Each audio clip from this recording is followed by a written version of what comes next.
iOS 26 s'annonce être une mise à jour révolutionnaire pour l'écosystème Apple, cruciale pour son avenir, une mise à jour qui pourrait tout changer, bouleversant l'expérience utilisateur à jamais. Mais surtout, elle doit être un succès, autrement, les répercussions pour Apple pourraient conduire à la fin d'un règne. La présentation officielle d'iOS 26 s'est déroulée en juin 2025 lors de la WWDC, le keynote développeur annuel d'Apple, dévoilant tous les nouveaux écosystèmes, iOS, iPadOS, macOS, tvOS et maintenant visionOS, en promettant la plus grande refonte visuelle de ces 10 dernières années, la plus importante depuis le passage à iOS 7 en 2013. Vous l'avez sans doute déjà vu partout sur internet, baptisée Liquid Glass, cette nouvelle interface se voudrait audacieuse et futuriste, nouvelles icônes d'applications, nouveaux looks pour les boutons, nouvelles barres d'outils et d'onglets. C'est aussi l'occasion pour Apple de préparer le terrain pour les iPhones pliants, les possibles Mac à écran tactile, dont le design de leur interface serait inspiré de celui de visionOS, le Spatial UI, un système d'exploitation proche de ce qu'on retrouve sur le Apple Vision Pro. Mais les retours des designers et utilisateurs ayant pris en main iOS 26 sont cinglants. Beaucoup considèrent ce nouvel OS comme une véritable catastrophe en termes de design. Dans cet épisode, je vais pas vous présenter iOS 26, on a pu faire un épisode dédié à cet usage,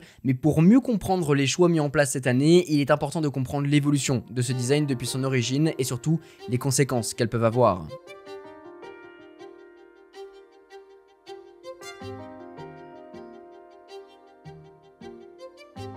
Hello, c'est Quentin et bienvenue sur Bubble, le rendez-vous incontournable pour les amoureux de nouvelles technologies et du design. Je suis ravi de vous retrouver pour cette nouvelle histoire. On va parler d'iOS 26, mais pas l'aspect technique, mais bien évidemment le design et surtout l'évolution d'iOS, parce que c'est important de comprendre où on va aller. Et l'impact d'iOS va au-delà de la technologie. C'est cette simplicité apportée sur l'iPhone qui a choqué le monde en 2007. Comment peut-on naviguer sur un appareil avec un seul bouton, sans stylet, sans trackball ou même de clavier? Il faut pas oublier qu'en 2007, le terme smartphone n'existait pas encore tel qu'on le connaît aujourd'hui. Apple l'a redéfini, faisant de l'iPhone l'épicentre de notre vie numérique. Pour Steve Jobs, la simplicité n'était pas une option, c'était une obsession. Extrêmement critiqué à ses débuts, l'iPhone a redéfini à jamais le monde mobile avec ses fonctionnalités innovantes telles que les gestes multitouch et la manière dont on interagit avec les technologies au quotidien. Désormais omniprésent, son voyage a bel et bien commencé sous le nom iPhone OS sur l'iPhone de première génération en juin 2007. iPhone OS a jeté les bases d'une révolution dans la navigation web mobile, la consommation multimédia, y compris avec une application YouTube intégrée directement sur votre appareil iOS. Mais c'était aussi la bonne vieille époque du jailbreak, et moi c'était les débuts aussi de ma chaîne YouTube évidemment.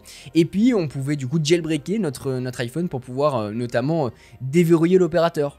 Petite anecdote, mais à l'époque, quand on achetait un iPhone chez Orange, il était bloqué Orange. Si on voulait avoir une puce SFR, il fallait acheter soit l'iPhone chez SFR, soit jailbreaker notre iPhone pour pouvoir le passer chez n'importe quel opérateur. Petite anecdote dans l'anecdote, à l'époque, quand on faisait des téléphones, il y avait beaucoup le logo Orange, par exemple derrière un téléphone, ou le logo SFR. Ça a été quelque chose mis en place pendant très longtemps par les opérateurs, et c'est l'iPhone qui a complètement cassé ce truc-là, parce que Apple a refusé de mettre le logo Orange derrière leur smartphone, puisqu'ils avaient un contrat d'exclusivité avec AT&T, et du coup, l'iPhone est sorti sans aucun logo derrière d'opérateur. Et ça a lancé ensuite la vague de tous les designs qu'on connaît, et puis après Samsung a suivi et tous les autres. En tout cas, iOS, à travers de l'iPhone, a révolutionné le mobile et s'est imposé comme le cœur de notre écosystème numérique. Son évolution constante, portée par des mises à jour majeures, a introduit l'App Store, Siri, Apple Pay et Apple Music, illustrant l'engagement d'Apple à innover et à anticiper les besoins des utilisateurs. Steve Jobs disait d'ailleurs: certaines personnes disent donner aux clients ce qu'ils veulent, mais ce n'est pas mon approche. Notre travail est de comprendre ce qu'ils voudront avant même qu'ils le sachent. Je crois que Henry Ford a dit un jour: si j'avais demandé aux gens ce qu'ils voulaient, ils m'auraient répondu un cheval plus rapide. Les gens ne savent pas ce qu'ils veulent jusqu'à ce qu'on le leur montre. Avant de parler d'iOS 26 et pourquoi il pourrait tout changer, il est important de comprendre l'évolution du design d'iOS depuis sa création. Son interface a traversé plusieurs phases distinctes, reflétant à la fois les avancées technologiques et les tendances du design. Tout a commencé en 2007 avec l'ère du skeuomorphisme, une approche emblématique d'Apple à l'époque. La présentation de l'iPhone original par Steve Jobs en janvier 2007 a introduit non seulement un nouveau produit unique sur le marché, mais aussi une nouvelle perspective sur l'informatique mobile. L'iPhone et son système d'exploitation ont changé la donne grâce à une interface centrée sur le toucher, renversant complètement ce qui était fait sur les téléphones traditionnels bardés de boutons, ce qui a notamment conduit à la fin de BlackBerry. Entre autres, on a pu en parler dans un épisode dédié sur les échecs de certaines entreprises, et c'est vrai que BlackBerry, par exemple, n'a pas voulu prendre le pas et suivre Apple dans cette nouvelle interface 100% sans fil. Ils sont restés bloqués sur les touches physiques, ce qui en faisait notamment leur spécificité, mais puisqu'ils n'ont pas bougé assez vite, ils sont morts dans tout ça. Apple ne s'est pas contenté d'améliorer la technologie existante, elle a créé une nouvelle expérience, de nouveaux usages dont les répercussions se font encore sentir dans l'industrie technologique aujourd'hui, et même leur passage avec l'iPhone 10, et on en parlera un peu plus tard dans cet épisode, mais c'est vrai que dès qu'ils ont apporté une nouvelle façon de naviguer dans l'interface, ça a été un grand bouleversement dans l'univers du smartphone, ce qui a conduit aussi la concurrence à suivre. Est-ce que ça va être la même chose avec iOS 26 ? Ça, je crois que le temps nous le dira. Quoi qu'il en soit, le design initial d'iOS, alors appelé iPhone OS, était fortement influencé par le skeuomorphisme, une approche favorisée par Steve Jobs et Scott Forstall visant à rendre l'interface familière aux utilisateurs en imitant des objets du monde réel. Ce design avait pour but d'aider les utilisateurs à s'adapter au monde numérique en reproduisant des éléments qu'ils reconnaissaient du monde physique. Cette approche a permis de rendre l'interface intuitive pour les nouveaux utilisateurs de smartphones, les aidant à passer d'une société analogique à une société numérique. Les icônes, les applications par exemple, ressemblaient à leurs équivalents physiques. Les notes ressemblaient à un bloc-notes en cuir. Le Game Center avait un fond vert de table de jeu. Le calendrier imitait une page de papier avec des coins repliés. La calculatrice ressemblait à une calculatrice Braun ET44 de 1977, créant d'ailleurs une polémique autour du design des produits Apple, s'inspirant ou copiant l'esthétique de ces produits. Mais si tu veux tout savoir à propos de la vérité derrière le design Apple, j'ai fait un épisode dédié là-dessus. Je vous invite à aller l'écouter, il est en description. En tout cas, le skeuomorphisme se base sur des textures réalistes, le cuir, le bois, le métal, des effets 3D prononcés, les ombres, les reflets, pour guider les gens dans la découverte de l'iPhone. Une ère qui durera tout de même jusqu'en 2013 de iPhone OS à iOS 7, avec la publication de nombreuses mises à jour, exploitant tout le potentiel de chaque nouvel iPhone. Il faut pas oublier qu'à l'époque, l'iPhone, le smartphone de manière générale, n'existe pas. On navigue avec une petite roulette sur son téléphone pour pouvoir naviguer dans l'interface. Donc il faut pouvoir s'y plonger, et si on veut éduquer les utilisateurs à adopter une interface et surtout une nouvelle manière, il faut pouvoir leur donner du concret. Et c'est ce qu'a voulu faire Apple avec le skeuomorphisme. Et c'est à cette époque qu'iOS 2 a introduit l'App Store, ensuite ouvrant la voie à une révolution des applications, transformant fondamentalement notre façon d'interagir avec nos appareils. Sur iOS 1, on ne pouvait pas installer de nouvelles applications, et ça c'est aussi important parce que aujourd'hui, on prend le recul, il y a des millions d'applications qui existent.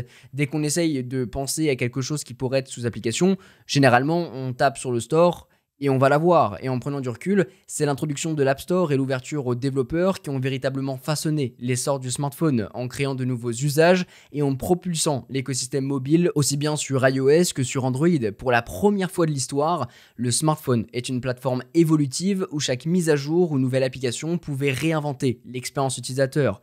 C'est pas un produit que tu achètes aujourd'hui qui restera tel quel, type un frigo. T'achètes un frigo demain, il va pas évoluer. Là, tu as un produit technologique entre les mains qui évolue chaque année. C'est complètement fou. Et une nouvelle fois, quand on le remet à l'échelle de nos jours, on a du mal à s'en rendre compte. iOS 3 a été le premier à introduire des fonctions évidentes aujourd'hui, le couper, copier et coller, une amélioration fondamentale mais vitale pour l'édition de texte sur les appareils mobiles.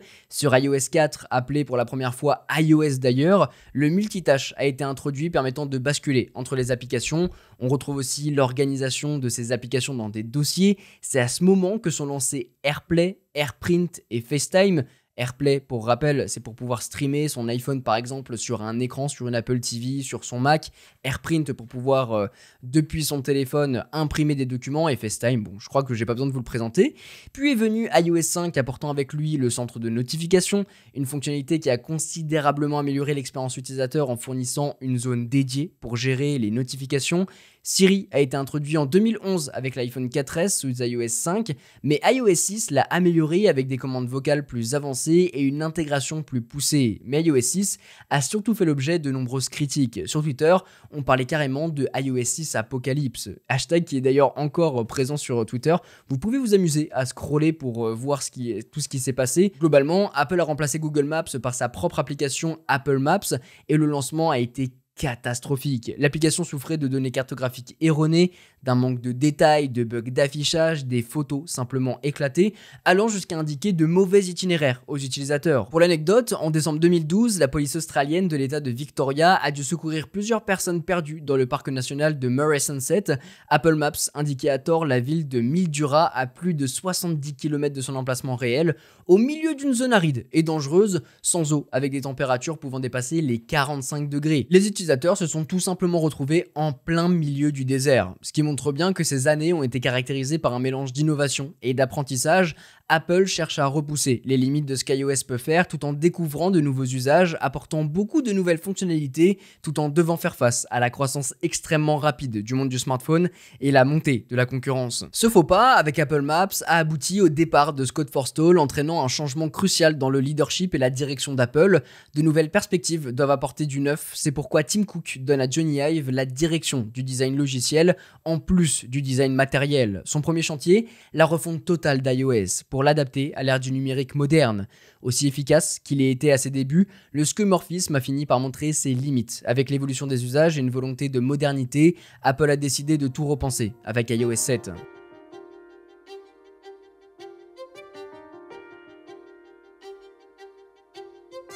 Lancé en 2013, iOS 7 a marqué l'un des plus grands bouleversements visuels de l'histoire du système d'exploitation mobile. La vision de Johnny Ive d'une interface épurée avec des icônes simplifiées et des couleurs vibrantes était une expression visuelle de la volonté d'Apple d'apporter de la clarté à la complexité des smartphones. Si vous n'avez pas suivi l'épisode sur Dieter Rams et Johnny Ive où on parle justement du minimalisme apporté par ses créateurs, par ces inventeurs de génie, ces designers de génie, et vous pourrez découvrir que Johnny Ive était vraiment une personne qui avait besoin d'aller chercher plus loin à chaque fois dans ses retranchements pour proposer une interface et surtout un design que ce soit matériel mais aussi logiciel la plus épurée possible, la plus minimaliste possible, et c'est notamment pour ça qu'on a eu iOS 7. Une rupture totale avec la conception skeuomorphique qui reproduit l'apparence et les interactions des objets réels au profit du flat design qui s'affranchit des contraintes du monde physique pour imposer ses propres codes numériques. Apple adopte donc le flat design, inspiré des principes du Bauhaus, du minimalisme et du modernisme avec des icônes simplifiées sans texture ni ombre,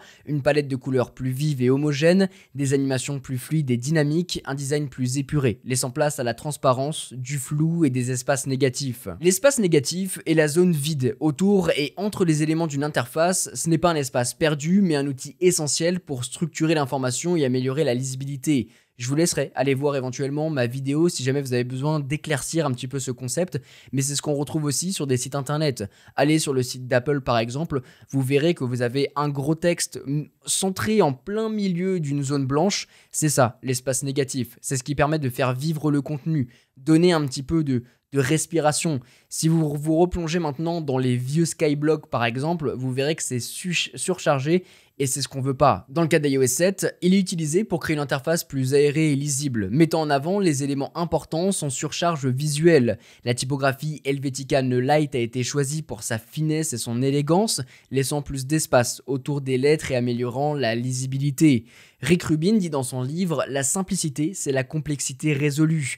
Et c'est exactement ce qu'a fait Apple avec iOS 7, transformant un design chargé en une interface plus intuitive où chaque élément a une raison d'être. Des icônes épurées ont remplacé les gros boutons, les utilisateurs n'ayant plus besoin d'indicateurs visuels pour comprendre où appuyer ou comment naviguer entre les applications. Ce changement visait à moderniser l'interface et à l'adapter à un public désormais familier des interfaces numériques. Suite à la refonte ambitieuse d'iOS 7, iOS 8 et iOS 9 se sont recentrés sur la stabilité et les performances pour assurer une expérience utilisateur plus fluide. Apple Pay, lancé durant cette période, a marqué un tournant majeur dans les paiements mobiles, permettant des transactions en un simple clic, l'arrivée de AirDrop pour partager facilement et rapidement des fichiers entre appareils Apple, le centre de contrôle HomeKit ont également vu le jour, le lancement d'Apple Music dans iOS 8 a propulsé Apple sur le marché du streaming musical, bouleversant la consommation et la distribution de musique en rivalisant directement avec Spotify et en renforçant l'écosystème Apple. À ce moment-là, on est en 2015 et c'est aussi la première fois que j'utilise Apple Music et que je m'abonne à ce service. J'ai du coup le replay de toutes mes musiques depuis 2015. C'est fou. Et même maintenant, ils ont lancé pour l'anniversaire de Apple Music un replay all time. Voilà, ça c'est pour la petite anecdote. Comme ça, vous avez le replay de toutes vos meilleures musiques de tous les temps, globalement, de votre classement des meilleures musiques que vous avez pu écouter En tout cas, celle que vous avez écoutée le plus souvent. C'était pour la petite anecdote, si jamais vous voulez écouter ça aussi. C'est à ce moment-là, finalement, que end-of et continuité ont été aussi introduits pour commencer une tâche sur un appareil Apple et le reprendre immédiatement sur un autre, commencer une note sur son iPhone et la finaliser sur son iPad ou sur son Mac, naviguer sur Safari ou sur son iPhone et le reprendre sur un autre appareil. La continuité englobe aussi un ensemble de fonctionnalités créant une communication fluide entre tous les produits Apple, comme utiliser son iPad comme deuxième écran pour son Mac, utiliser deux Macs ensemble, ou son iPhone comme caméra pour faire des FaceTime via son Apple TV. Ça, c'est plein de fonctionnalités qui sont englobées dans continuité et end-of, qui sont pour moi les deux plus gros atouts de l'écosystème Apple. J'ai pu en faire des vidéos dédiées d'ailleurs, donc si jamais vous voulez jeter un coup d'œil, je vous le laisserai dans la description du podcast. Mais vraiment, si vous avez beaucoup de produits Apple, et c'est pour ça qu'ils ont réussi aussi à enfermer leurs utilisateurs dans cet écosystème, c'est grâce à toutes ces interconnexions. C'est hyper bien pensé. Je passe rapidement sur iOS 10 à iOS 15 parce que finalement, il n'y a pas eu grand chose d'extravagant, des améliorations, des correctifs de bugs, surtout du peaufinage apportant plus de personnalisation au fur et à mesure des années. Mais le départ de Johnny Ive en 2019 de Apple a marqué un nouveau tournant dans le design d'iOS. Bien qu'il ait imposé une identité forte avec iOS 7 et le flat design, Apple a progressivement fait évoluer son interface vers des styles plus sophistiqués comme le neumorphisme et le glassmorphisme, visibles à partir d'iOS 15 en 2021. Le neumorphisme, c'est une évolution du flat design qui réintroduit des effets de relief subtil pour donner plus de profondeur aux éléments de l'interface, des ombres douces et de la lumière diffuse pour donner un effet d'élément pressé dans l'écran, un effet tridimensionnel discret sans revenir au scomorphisme excessif d'avant iOS 7, et le glassmorphisme, lui, joue sur la transparence et les effets de flou pour donner un effet vert, en créant une hiérarchie visuelle subtile entre les éléments d'une interface. On peut le reconnaître facilement avec cette interface floutée pour donner un effet de superposition fluide, des couleurs translucides et légèrement saturées, et donne un effet de profondeur sans alourdir l'interface. Apple continue donc de mettre l'accent sur la conception et la fonctionnalité centrée sur l'utilisateur en introduisant des éléments inspirés du neumorphisme et du glassmorphisme, créant un effet semi-transparent et donnant plus de profondeur aux interfaces. De iOS 10 à iOS 16, Apple a peaufiné son écosystème mais sans grande révolution visuelle. Sur iOS 17 et iOS 18, le glassmorphisme a été renforcé, notamment avec l'arrivée de visionOS, où le design devient encore plus fluide et aérien, conduisant petit à petit à transformer le futur d'Apple et d'iOS.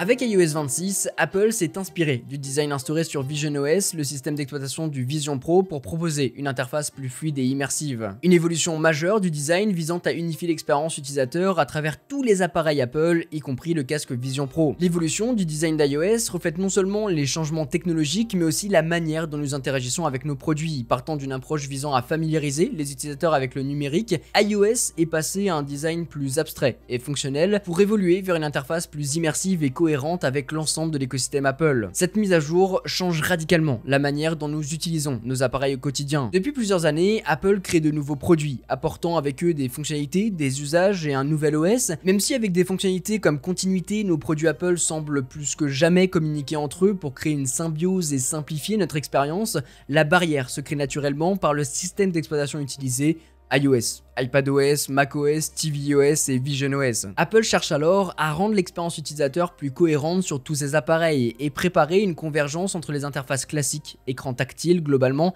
et les interfaces immersives, réalité augmentée et réalité mixte. Pour ça, Apple a amené un nouveau langage visuel appelé Liquid Glass, qui est décrit comme un matériau translucide qui reflète et réfracte son environnement tout en se transformant dynamiquement pour mettre davantage en valeur le contenu. Concrètement, presque tous les éléments de l'interface deviennent semi-transparents et brillants avec des effets de flou et de reflets rappelant du verre poli. Ce look glacis s'inspire du design de visionOS, le système qu'on retrouve sur le casque Vision Pro, et s'étend désormais à tous les appareils Apple, iPhone, iPad, Mac, Apple Watch et Apple TV pour unifier l'esthétique de l'écosystème. L'objectif est clair, rendre l'expérience plus vivante, dynamique et magique tout en restant familière pour les utilisateurs. Avec iOS 26, Apple a revu la présentation de nombreuses applications et de l'OS lui-même, la barre de navigation, menus et boutons adoptent le Liquid Glass et semblent flotter au-dessus du contenu. On a également cet effet bulle comme une loupe au-dessus d'un objet sur le slider, sur la barre de navigation. La tab bar qui a été redessinée d'ailleurs est désormais arrondie et rétrécie discrètement quand on fait défiler une page de façon à libérer plus d'espace d'espace pour le contenu, avec des animations d'ailleurs vraiment très chouettes. Le process créatif, graphique est impressionnant, avec des effets de déformation, de diffraction, des effets de rebond qui rendent la navigation plus immersive et agréable à l'usage. Avec Liquid Glass, on sent qu'Apple cherche à mettre le contenu au premier plan et à rendre la navigation plus immersive. Les icônes d'application et les widgets ont été eux aussi remaniés pour s'aligner avec ce style. Ils sont composés de couches de verre superposées avec des jeux de transparence et de lumière. Côté design en revanche, je trouve qu'on s'éloigne du glass morphisme mis en place sur le Vision Pro et un niveau de flou plus accentué.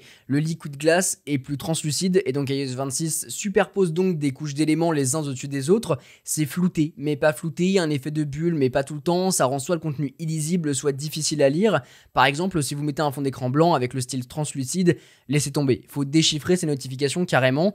Ce qui est fort, c'est que le style Liquid Glass s'adapte à votre fond, les éléments graphiques deviennent blancs quand le fond est blanc, puis se transforment en noir quand c'est plus sombre, et dans tous les cas, iOS 26 ne cesse d'évoluer. Pour l'instant, on est sous bêta au moment où j'enregistre cet épisode, donc d'une mise à jour à une autre, on a parfois plus d'éléments qui sont flous, d'autres qui sont très translucides, même si on commence à perdre cet effet qui a été mis au tout début, l'effet Liquid Glass avec le côté glacis très réfléchissant. C'est un peu dommage, en même temps, bon, il faut aussi que ce soit lisible. Donc, pour l'instant, Apple est dans un entre-deux un peu bizarre. J'ai hâte de voir comment ça va évoluer. Quoi qu'il en soit, je pense qu'on fera un bilan en septembre pour voir ce que ça donne concrètement. Pour vous dire, certains experts en UX estiment même que Liquid Glass n'est pas au service du contenu, mais plutôt en train de lui faire concurrence. En d'autres termes, l'interface attire l'œil par ses effets de dispersion et de réfraction, alors qu'elle devrait s'effacer derrière l'information ou les actions à réaliser. Au-delà des goûts esthétiques et d'exécution, Liquid Glass est quand même un tour de force technologique. Réussir à appliquer en temps réel des effets de transparence, de flou dynamique, de réfraction de la lumière, de morphisme sur tous les éléments de l'OS, sans trop impacter les performances, c'est trop fort. Et puis sans déjà parler de scomorphisme, on est de retour sur un design moins plat, remettant de la 3D, de la profondeur et des matériaux, revenant à une interface plus travaillée et expressive. Mais surtout, à partir de cette année, le design est unifié sur tous les appareils, créant une harmonie visuelle dans l'écosystème Apple. Et vous l'avez vu depuis ces derniers mois, Apple met beaucoup trop l'accent sur l'amélioration des fonctionnalités existantes grâce à Apple Intelligence, une technologie d'intelligence artificielle développée par Apple, intégrée dans les différents systèmes d'exploitation Apple pour améliorer la productivité et la communication. On serait plus sur de l'optimisation, malgré une refonte majeure de Siri pour améliorer la réactivité et la compréhension des commandes vocales. J'en ai globalement marre d'appeler Siri en permanence, et je l'ai déjà dit je crois en vidéo ou dans un podcast, je veux que mon aspirateur retourne à sa station. Du coup, j'ai créé un raccourci pour faire ça via mon aspirateur robot, et quand je dis ça à mon HomePod, il me lance une station de musique liée au nettoyage. C'est abominable. Donc bref, j'ai hâte que Siri soit complètement réagencée, même si ça devrait arriver d'ici 2026-2027, ça a pris énormément de retard, c'est abusé. Mais Apple mise donc énormément sur cette alliance entre intelligence artificielle et nouveau design innovant pour faire d'iOS 26 un renouveau pour Apple et entrer dans un nouvel ère, celle de l'informatique immersive. Depuis plusieurs années et à travers les différentes itérations de l'iPhone et d'iOS, on observe une période de flottement marquée par des innovations essentiellement incrémentales pour optimiser ce qui existe et l'améliorer petit à petit sans créer de rupture. Cette refonte majeure intervient dans un contexte où Apple cherche à stimuler la demande après une période de croissance ralentie, de nombreux défis qui remettent en question sa position dominante, des mises à jour d'iPhone décevantes, un casque créant la discorde, du retard sur l'IA. Cette mise à jour transformative doit marquer une étape importante dans l'évolution de l'écosystème Apple et doit répondre aux défis technologiques actuels. C'est indéniable, iOS a eu un impact profond sur l'industrie technologique et bien plus encore. Il faut savoir qu'iOS et Android dominent le marché mondial des systèmes d'exploitation mobile, détenant ensemble plus de 99% de la part du marché. Lorsqu'on parle de domination de marché, peu d'industries peuvent rivaliser avec ce qu'Apple et Google ont réussi à accomplir avec iOS et Android. Une mainmise absolue qui dépasse même les standards des monopoles technologiques traditionnels. C'est un témoignage fort du rôle d'iOS, non seulement en tant que réalisation technologique, mais aussi en tant que catalyseur d'un changement sociétal et industriel plus large, les appareils iOS étant l'avant-garde de cette révolution. Mais pour garder son rôle de leader, ils doivent être moteurs de l'innovation, ce qu'on leur reproche depuis ces dernières années. Android a traditionnellement offert une gamme plus diversifiée d'options, de matériel et de personnalisation, répondant à un large éventail de préférences et de prix. En revanche, l'iPhone s'est concentré sur une sélection rationalisée de modèles, chacun intimement intégré à iOS et dans l'écosystème Apple pour offrir une expérience utilisateur cohérente et moderne. Une mentalité qui semble se croiser aujourd'hui avec des écosystèmes Google, Samsung ou Nothing qui se transforment pour être plus simples, plus épurée, et un écosystème Apple qui s'ouvre avec beaucoup plus d'options de personnalisation. Depuis son lancement en 2007, iOS a évolué du scomorphisme réaliste au flat design minimaliste, puis vers une esthétique plus sophistiquée avec le glassmorphisme et le nomorphisme. C'est vrai que le départ de Johnny Ive a permis à Apple plus de flexibilité. Ils avaient imposé une vision ultra minimaliste qu'ils souhaitent désormais assouplir et intégrer des effets de profondeur sans renier l'élégance d'iOS 7. Apple a longtemps été connu pour son contrôle strict de l'interface utilisateur, assurant une expérience cohérente pour tous, mais si donner plus de liberté peut sembler positif, il y a un gros risque de fragmentation de design et de surcharge. J'aime pas trop dire que c'était mieux avant, en tout cas, il y avait beaucoup plus d'attention portée sur la cohérence avec un écosystème maîtrisé, adapté et servant l'utilisateur. iOS perd un peu de son ADN en autorisant autant d'apparences différentes. Il suffit de voir le teaser d'iOS 26 montrant des combos de coloris, de dispositions complètement horribles. Donc demain, on peut avoir quelqu'un avec un iPhone avec un fond d'écran vert, des icônes vertes et translucides, très peu lisibles. C'est compliqué et c'est dommage. Mais si ce changement ne se limitait pas à une simple mise à jour esthétique, c'est une tentative pour moi de redéfinir la manière dont nous interagissons avec nos appareils en repensant leurs interfaces pour l'adapter aux nouvelles habitudes et aux technologies émergentes. Et si finalement leur grosse annonce autour de Liquid Glass n'avait rien à voir avec le design mais servait plutôt à nous éduquer. Une façon pour Apple de nous éduquer en vue d'un nouvel usage avec de nouveaux produits comme des lunettes connectées. Et si on y réfléchit bien, ce que nous dit Apple avec Liquid Glass, c'est que l'interface de l'iPhone devient une sorte de verre liquide, comme si on regardait à travers du verre ou une paire de lunettes. Ça déforme, ça bouge, ça vit. L'idée, c'est de rendre nos écrans plus vivants, plus organiques, presque naturels. C'est ce qu'on retrouve actuellement sur iOS 26 et c'est ce qui rend l'expérience abominable. Pourquoi je voudrais avoir des éléments plus compliqués à lire? Parce que c'est exactement à quoi pourrait ressembler l'expérience à travers des lunettes connectées. Quand on les porte, le monde digital se superpose à notre réalité et on ne peut pas se permettre d'avoir des pop-up flous qui arrivent, sinon on ne voit plus rien. Le message doit apparaître au-dessus de notre monde, de ce qu'on regarde, et c'est précisément ce que Liquid Glass apporte comme sensation. On sait, Apple c'est les pros pour ajouter des fonctionnalités qui n'ont aucun sens au moment où c'est dévoilé, jusqu'à ce qu'on réalise plus tard que ça fait partie d'une vision bien plus globale pour faire évoluer leur écosystème. Est-ce qu'Apple ne serait pas simplement en train de nous préparer doucement à voir le monde autrement ? Littéralement, ou alors peut-être qu'ils veulent juste qu'on galère à lire l'heure pour qu'on achète une Apple Watch. Je vous laisse me dire tout ça en commentaire de cette réflexion de ce nouveau design apporté sur iOS. En tout cas, avec ce changement, Apple pourrait poser les bases d'une transition vers un futur où l'interface ne serait plus seulement tactile mais immersive, marquant leur entrée dans l'ère du spatial UI et de la réalité mixte. J'étais ravi de vous partager un petit peu ma vision sur iOS 26, du premier OS jusqu'à iOS 26, un petit peu décortiquer l'évolution d'iOS pour voir jusqu'où Apple pourrait aller, parce que c'est hyper intéressant et on est clairement en train de baigner dedans. On a des premiers éléments de réponse, on verra en septembre ce que ça donne et peut-être l'arrivée de nouveaux produits, qui sait d'ici la fin de l'année. En tout cas 2026 va être un tournant je pense et j'ai hâte de le vivre avec vous. On se retrouve très vite pour un prochain épisode, prenez soin de vous et à très bientôt dans Bubble.